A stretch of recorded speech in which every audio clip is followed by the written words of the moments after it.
நமது ஆண்டவரும் மீட்பெருமாய் இயேசு கிறிஸ்துவின் விலையேறப்பெற்ற நாமத்திலே உங்கள் யாவருக்கும் அன்பின் நல்வாழ்த்துக்கள் கூறி இன்றைய தியான வேளைக்கு உங்களை தயவோடு அழைக்கிறோம். இன்றைய தியான பகுதி சகரியா தீர்க்கதரிசியின் புஸ்தகம் 9ஆம் அதிகாரம் 9ஆம் வசனம் முதல் 17ஆம் வசனங்கள் முடிய. தியான வசனம் சகரியா 9:9. சீயோன் குமாரத்தியே மிகவும் களிகூறு, எருசலேம் குமாரத்தியே கெம்பீரி, இதோ உன் ராஜா உன்னிடத்தில் வருகிறார். சீயோன் குமாரத்தியே மிகவும் களிகூறு, எருசலேம் குமாரத்தியே கெம்பீரி, இதோ உன் ராஜா உன்னிடத்தில் வருகிறார். அருமையான கர்த்தருடைய பிள்ளைகளே, ஆண்டவருடைய முதலாவது வருகையினுடைய அந்த பிறப்பின் அம்சத்தை நாம் ஆச்சரிக்கும்படியாக பல நிலைகளில் ஆயத்தப்பட்டு கொண்டிருக்கிறோம். கர்த்தருக்கு ஸ்தோத்திரம்.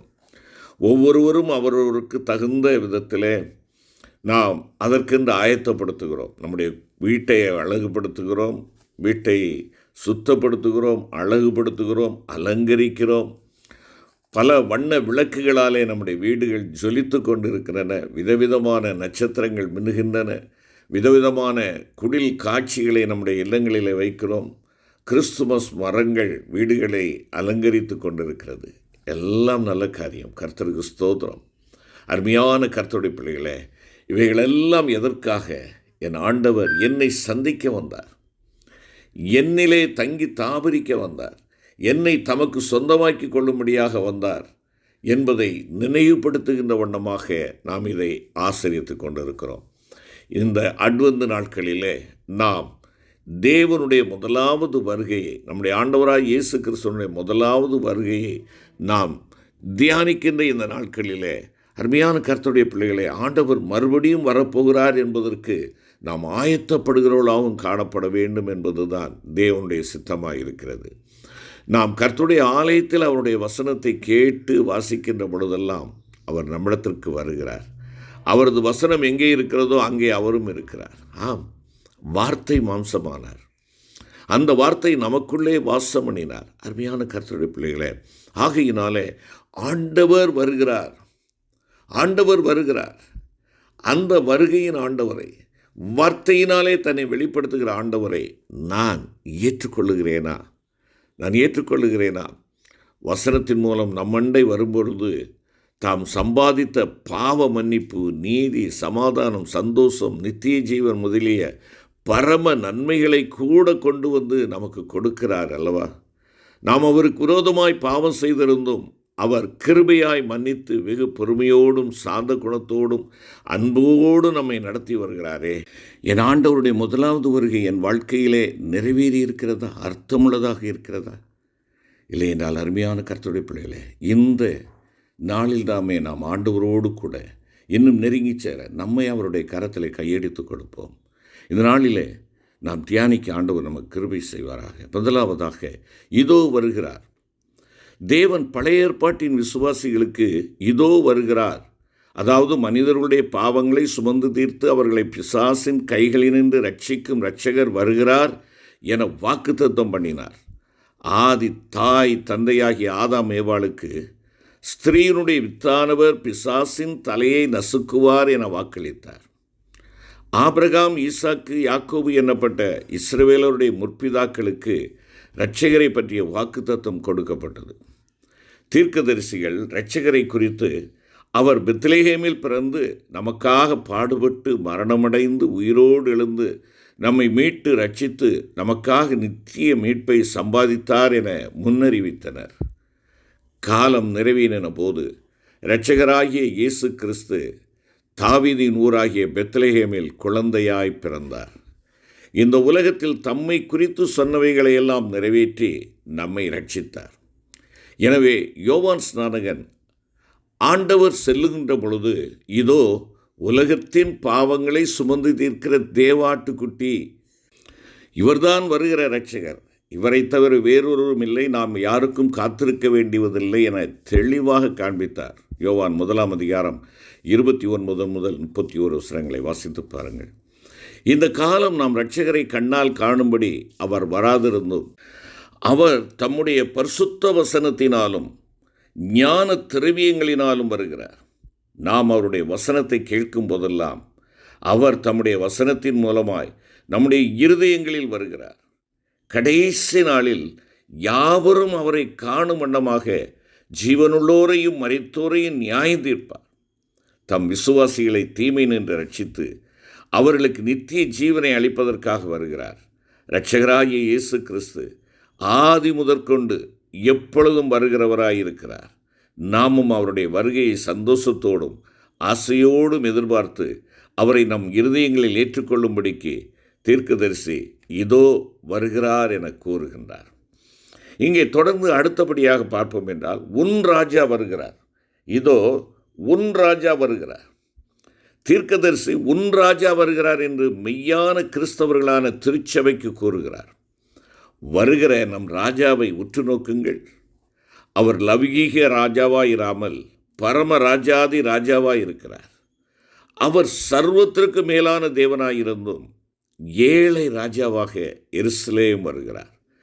12 சீடர்கள் அவருடன் வந்தார்கள். அவர் சாந்த குணமுள்ளவராய் கழுதையின் மேல் ஏறி வருகிறார். அவர் தாழ்மையை எடுத்துக்காட்டாக கழுதை காணப்படுகின்றது. லௌகீக ராஜாக்கள் குடிகளை ஆளுவார்கள். நம் ராஜா ஊழியம் கொள்ள வராமல் ஊழியம் செய்யவும் அநேகரை மீட்கும் பொருளாய் தம்முடைய ஜீவனை கொடுக்கவும் வந்தார் என்பதாக மத்தேயு 20:28 கூறுகிறது. பாவிகளான நமக்காக கெத்செமனேயில் பாடுபட்டு சிலுவையில் அறையுண்டு நம்மை ரட்சிப்பதற்கு எருசலேமுக்கு வந்தார். இதோ அவர் மனத்தாழ்மையுள்ளவர். அவர் பரிசுத்தமுள்ளவராதலால் நம்மை தண்டிக்கவும் தள்ளிவிடவும் வராமல் இழந்து போனதை தேடவும் ரட்சிக்கவும் நித்திய ஜீவனை கொடுக்கவும் வந்தார். நம் ராஜா சாந்த குணமும் மகா இரக்கமும் அன்பும் உள்ளவர். தினம் நமது பாவங்களை கிருபையாக மன்னித்து தாம் சம்பாதித்த நீதியையும் சமாதானத்தையும் சந்தோஷத்தையும் அளித்து நம்மை காப்பாற்றி இரக்கத்தோடும் அன்போடும் ஆண்டு கொண்டு வருகிறார். நாம் அவருக்கு சொந்தமானவர்கள். அருமையான கர்த்தருடைய பிள்ளைகளே, இந்த உறுதிப்பாடு என்னிடத்தில் இருக்கிறதா? நான் அவருக்கு சொந்தம். ஆகையினாலே பிசாசோ அவனுடைய உபாய தந்திரங்களோ நீ மேற்கொள்ள முடியாது என்று தைரியமாய் சொல்ல முடியுமா? நாம் அவருக்கு சொந்தமானவர்களாக இருக்கிறபடினாலே பாவமும் மரணமும் நம்மை சேதப்படுத்தாது. ஆண்டவராய் இயேசு கிறிஸ்து, இயேசு ராஜா நம்மை ஆண்டு கொள்ளுகின்ற பொழுது நாம் ஆக்கினை தீர்ப்புக்குட்பட்டவர்களாக இல்லாமல் ஜீவனை சுதந்திரித்து கொள்கிறவர்களாய் காணப்படுவோமே. இந்த மேலான பாக்கியத்தை இழந்து போக வேண்டாம். உன்னண்டைக்கு வருகிறார். மூன்றாவதாக பார்க்கிறது அழுதுதான். இதோ வருகிறார், உன் ராஜா வருகிறார், உன்னண்டைக்கு வருகிறார். யாரையோ தேடி அல்ல, உன்னை தேடி வருகிறார். நாம் பாவிகள், நாம் அவரண்டை கிட்டி சேர முடியாது. எனவே அவர் நம்மேல் வைத்த அன்பினாலே நம்மீது அன்பு கூர்ந்து பரம மகிமையை விட்டு மனிதனாகி உன்னண்டையும் என்னண்டையும் வருகிறார். பிலிப்பியர் 2:7 நாம் அதைத்தானே பார்க்கிறோம். அது மட்டுமல்லாமல் தம்முடைய வசனத்தின் மூலமாக நாம் ஒவ்வொருவருடைய இருதயமாகிய கதவை தட்டி கொண்டு நிற்கிறார். அதை திறக்கச் சொல்லுகிறார். வெளிப்படுத்தல் 3:20 இதோ வாசற்படியிலே நின்று தட்டுகிறேன். ஒருவன் என் சத்தத்தை கேட்டு கதவை திறந்தால் அவனோடு உட்பிரவேசித்து அவனோடு கூட நான் ஐக்கியமாக இருப்பேன் என்பதாக கூறுகிறாரே. அருமையான கர்த்தருடைய பிள்ளையே, கதவு திறக்க மனமுடையவர்களாக இருக்கிறோமா? இல்லை என்றால் திறக்க மனமற்றவர்களாக பூட்டிய நிலைமையிலே நாம் காணப்படுகிறோமா? நம் இருதய கதவை திறந்தால் அவர் நம் இருதயங்களில் வாசம் பண்ணுவார். நாம் தேவனின் பிள்ளைகளும் நித்திய ஜீவனின் சுதந்திரமாக காணப்படுவோம். தம்முடைய பரிசுத்த ஆவியை நமக்கு அளித்து அவர் மூலமாய் நம்மை நித்திய ஜீவனுக்கு கொண்டு போவார். நம்முடைய உள்ளங்களில் அவரை ஏற்றுக்கொள்வது எப்படி? எருசலேம் பட்டணத்தார் ஆண்டவரை அழைத்து கொண்டு சென்றார்கள். பவனியாக ராஜாவாக அழைத்து கொண்டு சென்றார்கள். வஸ்திரங்களை கலட்டினார்கள், விரித்தார்கள். கழுதை நடந்து செல்வதற்கு மரக்கிளைகளை விட்டு விரித்தார்கள். அவ்வளவு ஆர்ப்பரிப்பு. ஆனால் அருமையான கர்த்தருடைய பிள்ளைகளே, அவர்கள் கலற்ற வேண்டிய பாவமான அழுக்கை அவர்கள் கலற்றும்படியாக அவரிடத்திலே தங்களை ஒப்புக் கொடுக்கவில்லை. தங்களுடைய பாவமான இருதயத்தை பரிசுத்தப்படுத்தும்படியாக அவருடைய பாதத்திற்கு வரவில்லை. மாறாக வெட்ட வேண்டியவைகளை வெட்டாமல் மரக்கிளைகளை வெட்டினார்கள். விரிக்க வேண்டிய தங்களுடைய மேலான தெய்வ சிந்தையை விரிக்காமல் தங்களுடைய மனம் போன்றபடி வாய் ஆண்டவரை துதித்தது, ராஜா என்று அழைத்தது. ஆனால் இருதயத்திற்கு அவர்கள் ஏற்றுக்கொள்ள மனமற்றவர்களாக கதவை பூட்டி கொண்டிருந்தார்கள்.